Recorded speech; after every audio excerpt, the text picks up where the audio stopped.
everyone, and welcome back to our latest video. As you can see, it's lovely and sunny here, but it is so windy. I'm just getting ready to do a bit of cleaning, so I'm going to leave you with James, who's going to talk you through all the steps that we take for passage planning. So enjoy. Hi everyone, I'm James from Gavin and James Sailing, and today I'm going to be showing you how we passage plan for all our journeys. So in front of me I've got a few tools and equipment, some of which we do use and some of which we don't use for passage planning. So we've got paper charts and manual plotters, we've got a iPad, we've got books, and we've got a laptop as well. So we're going to go through it step by step today and show you how we passage plan. So the question that people are wondering is, do we use paper charts or do we use digital? Well, we actually just use digital on Takaza. We don't use paper charts. We do have a couple of charts here, and we've got the manual plotter and we've got a divider, and I do know how to use them. I learnt that in my YachtMaster, but I haven't actually had these out since I did my YachtMaster. The reason we don't use them is because we're coastal sailing, so we're just doing short hops up and down the coast. We can see land at all times, and we have a lot of good digital technology that we can use to plan our routes. Now, if we was offshore sailing or crossing oceans, or we couldn't see the land and we were on extended voyages, we would use paper charts as well. And that's because if you have a system outage, or your batteries go, your power goes, your chart plotter breaks, you need to know where you are. So in them instances, you would plot the route on the paper, and you would mark off at regular intervals exactly where you were. And you would also keep an account in a logbook. So I'm going to put the paper charts to one side, and I'm going to show you what we use. So first of all, I just want to point out that a lot of other sailing channels and sailors imply that you need to spend thousands of pounds on equipment in order to do passage planning. And I just want to kind of say that that's not actually true. So we just have a really old chart plotter on here and a really old AIS system that we don't actually use. But some people will spend thousands on radars, top of the range chart plotters with multiple displays, AIS transponders. And for us, it's just not really needed for the type of sailing that we're doing. And I think it's just important that you kit your boat out for the type of sailing that you do. So if you are offshore sailing, you're doing a lot of crossing of oceans, then maybe it might be a good idea to have some of these things. However, some people still manage with just the basics. There's also a lot of free apps out there that you can download, or some that you can buy for £20–30 a year. Things like Navionics, and then there's weather apps, tide apps. There's all sorts out there, and we're going to cover some off in this episode. So the first thing that we do when we're passage planning is plot a route on Navionics on our iPad. So we have the Navionics app. You get a free trial for 2 weeks, and if you like it, you can buy, and it's about £30 a year, and I think that's really well worth doing. You get all the charts for the UK, and it goes into quite a lot of detail too. You can use an auto route or a manual route. I generally use the auto route, which is what this is, and you just put in where you're going from to where you're going. So in this example, we're using Whitby Marina to Hartlepool Marina, and it straight away tells you how long the journey is there. So 24.7 nautical miles, and it's telling me that it's going to take 4 hours 53 minutes, and we're going to use 4.9 litres of fuel, which we hope we wouldn't be going on the engine. Underneath there's a little option saying boat settings, and here you can change the cruising speed. So that 4 hours 53 minutes is if we were cruising at 5 knots. So I can change that, maybe put 4 knots, and then it changes the time to say 6 hours and 3 minutes. So once we've got an idea how long the passage is going to be, I'll have a look at the route that is planned for me. So I'll go to the start point, which is Whitby, and I'll just follow it all the way along, zooming in on it, see if there's any hazards or obstructions that I need to look at. Also, if we're too near to land, like here, I can just touch the line and pull it out, and then that puts a waypoint in for you as well, and just follow it all the way up. So I'd probably put a few more waypoints in just to split the journey up. So we've got Runswick Bay there, I can just touch and hold there, so we've got a second waypoint. And here it will, and then a little bit further up you'll see that we're going to be passing a wind farm here. So I've researched this, and you do want to go on the back of it, not on the front side of it. And then we've got a shipping lane here that we need to be aware of. This is going into the Tees, so we're crossing that at right angles. It's not actually too busy, this shipping lane, which is quite good. And then you go straight into Hartlepool Marina there. The next thing we do is check the weather. And I normally do this 7 days before we travel, as then we get 7 days worth of weather forecast. So normally I use a variety of sources, but the first one that I go to is Met's Office, and I use the app here on the iPad. And the thing that I'm most looking at is the wind strengths at the bottom, because we don't want it too windy because it will be an uncomfortable passage, but also we don't want it not windy enough because we won't be able to sail. So everyone has their own preferences on this. And it depends on your skill, your experience, and how comfortable you want the sail to be. Generally speaking, for us, we're all right up to early 20s knots. Anything over that is probably a little bit too windy for us just at the moment. Likewise, anything under 10 knots, we're probably not going to be able to sail very well in it, so we will start having to use the engine. So that's just something to bear in mind. Another great app to use is Windy. So we've got that on the laptop today, but we also have it on the iPad. It gives you tons of information about the winds and the weather systems, and you can see, you can zoom out and it actually shows you the weather systems. You can even press play and it will show you the weather systems throughout the week and how they change. So you can see the blue areas are where there's not much wind. Then the green areas are where there's more winds, and then the oranges and the pinks where it's really windy. You can click on the chart as well, and it tells you what the wind is at a certain location. You can also expand on it, and it gives you tons of information here about what direction the wind is, how strong it is, how strong the gusts are. So this is a really useful tool that we use quite often. So sailing on the east coast of England, there's certain wind conditions that we would avoid. So anything that's from north, northeasterly, easterly, it's blowing right across the North Sea. So it's going to heat the sea up. There's going to be quite a big swell out there, and it's going to be really rough or at least uncomfortable. So we would choose not to travel in those wind directions unless it was a fairly light wind. So another thing that we need to know is how big the waves are out there. So the tidal height, the swell. So I use an app called YachtWeather for that, and I use it on my phone. So here on the right hand side it shows you the height of the waves. So generally speaking, if it's a westerly or a southwesterly, the swell's not going to be very high, but if it's a northeasterly, it's going to be quite high, and that's when we'll probably decide not to travel on them days. So the next thing that we need to do is look at restrictions. So for instance, some places have bridges, locks, some places you can't get in at low tide. So we need to look at this and work out when's the best time to travel. A great guide for that is this book here, which is the Reed's Nautical Almanac. It covers the whole of the UK plus some of Europe. It's an amazing book. It's got loads of information in the beginning about safety, coral regs, and every marina is named in here as well. So we've got Sunderland Marina there, and it shows you like a little chart, how to navigate into it, what lights and marks you will see.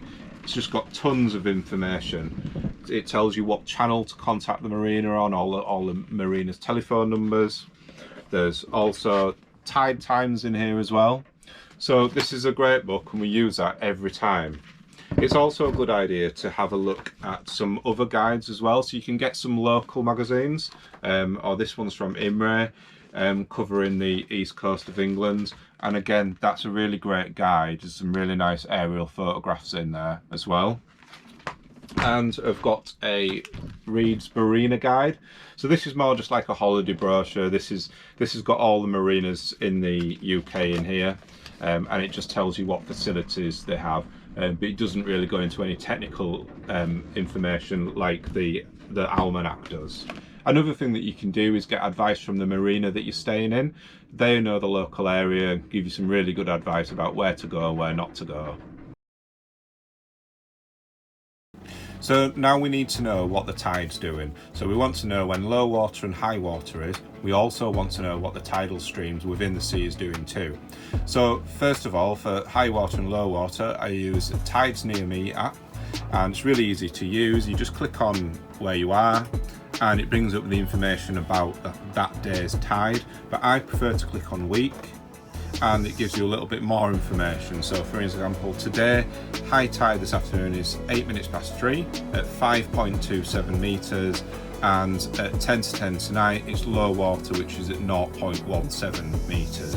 So of course it's really important that you know your draft. So we have a draft of 1.2 meters, and then you can use this information to work out when you can and can't get into some harbours, because some harbours are tidal and some have access 24 hours a day. So the next thing we do is look at what the tidal streams are doing in the sea. So on the east coast of England, they're generally going north or south. And if we're going north, we ideally want to be picking up the tidal streams that are going north as well. This is called fair tide. Now, if you're traveling against the tidal streams, that's called foul tide. So to give you an example, the tidal streams around here are roughly about 1 knot. So if we're traveling along at 5 knots and we've got 1 knot of tide with us, we'll actually be making way at 6 knots. As opposed to if we was going against a foul tide, if we was traveling at 5 knots, it would actually be knocking us back to 4 knots, which would then add considerable amount of time onto your journey.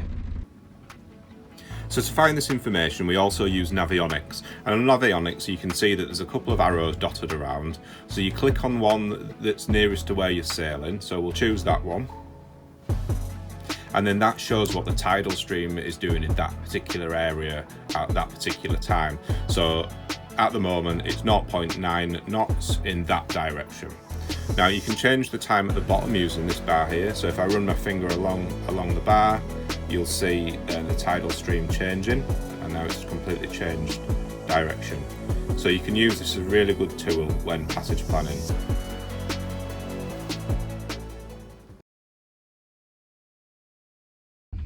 So now we've got all the information about the weather, the winds and the tides, we can now narrow it down to a time that we want to travel.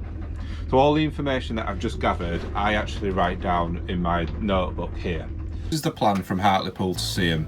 So I started off by recording how long the journey is and how long it's going to take to get there at the following speeds. I've then got the tidal streams through all the hours in the afternoon. I've got how fast they are and what direction they're travelling in. Here we've got the tide times, so low water and high water at Hartlepool and high water at Seaham. We've also got some restrictions here, so the earliest time we could leave Hartlepool on this day is 12 PM. That's due to the tides, so we can't leave on a low tide because there's not enough water for us, so we calculated that we had to wait at least 2 hours. Then when we get to Seaham, we've got to be there before 6:41 PM. That's because they have a lock gate which is only open 3 hours either side of high water. So if we don't get there before 6:41, we won't be able to get in. On this side, we've got the wind information. So we've got the wind speed for every hour in the afternoon and what direction it is. And then we've got some contact details here for Seaham Marinas. So we've got phone number, and we've also got their VHF channel. On the other page, I've just got a little bit of navigational information about getting into the marina, and I've just drawn myself a rough diagram of the extensions that go out into the sea. So on the northerly one, I've just recorded that there's a black and white circle lighthouse which flashes green every 10 seconds, and on the southerly one there is 3 continuous red lights. Now we always like to contact the marinas as well, just to let them know that we're coming in to book a berth. On the east coast of England, you don't generally have to do that. You can just sort of radio them 5 minutes away and just say we want to come in for a few days. But I always like to book just so that we know that we've got a berth. There are areas of the UK, I think the south coast in particular, where you have to book and they get really busy in summer, and if you haven't booked, you're not going to get a berth. I always think it's a good idea to just give them a ring anyway, to just have a chat about where you'll be going when you get there. So I really hate turning up at marinas not knowing where the berth is or what I'm going to be doing. So if you ring them, they'll generally tell you where the visitors' berths are, or they'll quite often say that they'll meet you when you get there to show you. So we normally do the passage plan about a week before we travel. So as things can change with the weather, it's always a really good idea the day before just to go through it all again, make sure that the weather, the winds is the same as what it was, and if it isn't, do you need to make any alterations to your plan or different time to travel. So as I mentioned earlier, we do have a chart plotter which is here. We have it on our nav station, and it's a Lowrance HD S5M. So it's not touchscreen, but you use these controls here. So you got left and right, up and down, and you can zoom in and zoom out using these controls here. So the further you zoom in, the more information that you get. You can also check the tides and streams on here by clicking on these letters, and so that's showing the tide times there. And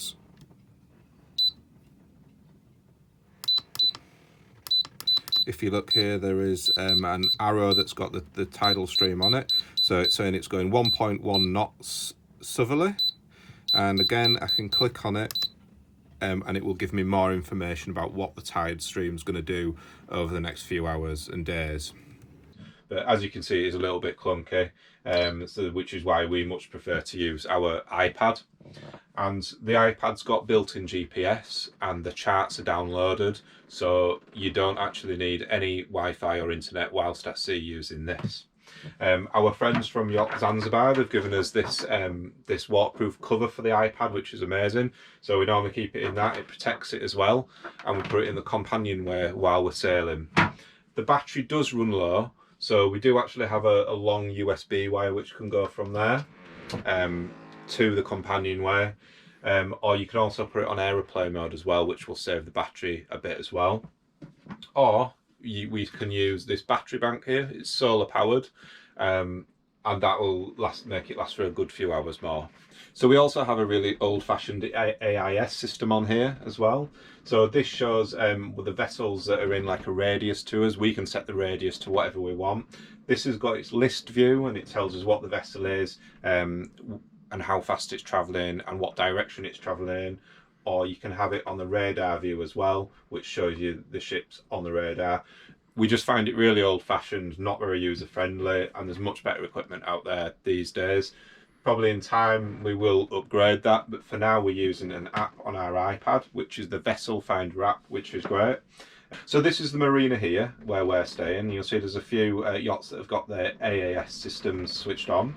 And then outside you'll see that there's a ship, which is actually a NATO warship, and it turned up this morning. Not quite sure what it's doing, but Gav's got some really good photographs that we'll put up on screen, you can see. So you can actually click on it and click on the vessel, and it will give you more information. So it actually gives you photographs as well, so you can recognise the vessel. It tells you exactly where it is, whether it's moored or underway. If it's underway, it tells you how fast the vessel's going and what direction it's going in, and it tells you the size of the vessel as well. And it also gives you a little bit more information about port calls and where it's going. So this can be really useful when you're at sea, especially when there's quite a lot of big vessels around, you're not quite sure what they're doing. So an example is when we came here, we saw a ship. It was a couple of miles away, but it looked like it was on a collision course with us, and we was wondering, do we need to get out of the way for this ship? But it didn't really seem to be moving, so I checked on here and it was at anchor, so we didn't really need to worry about it. But yeah, it's really useful. Thanks for watching. I hope you found the video useful. I'm going to leave a list of all the apps that I use in the description of this video, just in case you want to check them out. And just remember, this is how we passage plan on Takaza. Other people may do things slightly different, and if you've got any good tips for us, just drop us a comment. Join us on our next episode where we get our boat ready for spring, and as always, don't forget to subscribe and like the video.